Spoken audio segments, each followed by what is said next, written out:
Bom, o livro de Lamentações é uma jornada. E que jornada, hein? É uma análise bem crua que vai da devastação absoluta até um vislumbre de esperança. Vamos mergulhar em como esse texto antigo processa a perda e, de alguma forma, encontra um caminho para seguir em frente.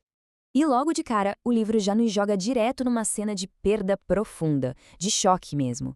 Essa imagem assustadora de uma cidade que antes fervilhava de vida e agora está deserta, em ruínas. Então, nesse primeiro momento, logo depois da catástrofe, a própria cidade de Jerusalém é tratada como uma pessoa, se tornando a personagem principal dessa tragédia toda. E essa é uma técnica muito poderosa, né? O texto dá emoções humanas para uma cidade inteira. Isso faz com que um trauma que foi coletivo pareça algo profundamente pessoal.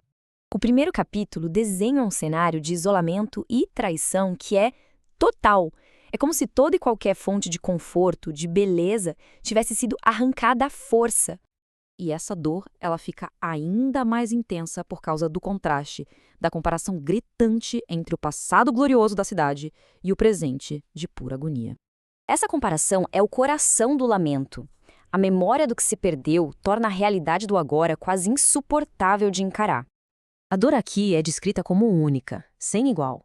É um desafio para qualquer um que passe por ali, olhe, testemunha, não ignore a profundidade desse sofrimento. O sofrimento é completo, desmoronando todas as partes da sociedade. Desde a liderança até os cidadãos mais vulneráveis, ninguém escapa. E, claro, isso tudo leva àquela pergunta inevitável. Mas por que isso aconteceu? O texto não foge dela e oferece uma resposta bem difícil. O narrador fica lutando com essa questão, tentando achar algum sentido no meio de todo aquele caos, de toda aquela destruição. O livro não trata o desastre como um evento sem sentido.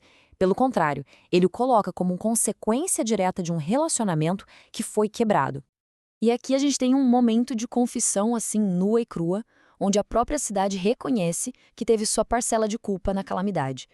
E essa é uma das partes mais chocantes do livro todo. O narrador descreve Deus agindo como um inimigo, como se estivesse pessoalmente desmantelando a cidade. Tenta imaginar a angústia de ver aquele que deveria ser seu protetor se tornar a fonte direta do seu sofrimento. É uma imagem muito forte e está bem no centro da dor do povo.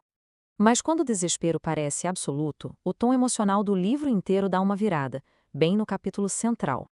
É aqui que o lamento atinge seu ponto mais baixo. É um lugar de escuridão total, sabe? O fundo do poço, tanto emocional quanto espiritual. E é nesse exato momento de desespero completo, absoluto, que a história toda poderia ter simplesmente acabado. Só que, bem no coração do lamento, alguma coisa muda. E não é uma mudança nas circunstâncias, mas sim uma escolha, uma mudança deliberada de perspectiva. E essa aqui é a virada fundamental. Não é a situação que mudou, mas o foco. É a escolha de lembrar do caráter de Deus, mesmo no meio das ruínas. Essa esperança que acabou de nascer não fica só na teoria. Ela se transforma numa oração coletiva, um pedido pelo futuro. Aquela jornada que era um luto pessoal agora chega ao seu auge num apelo comunitário, que fala em nome da nação inteira.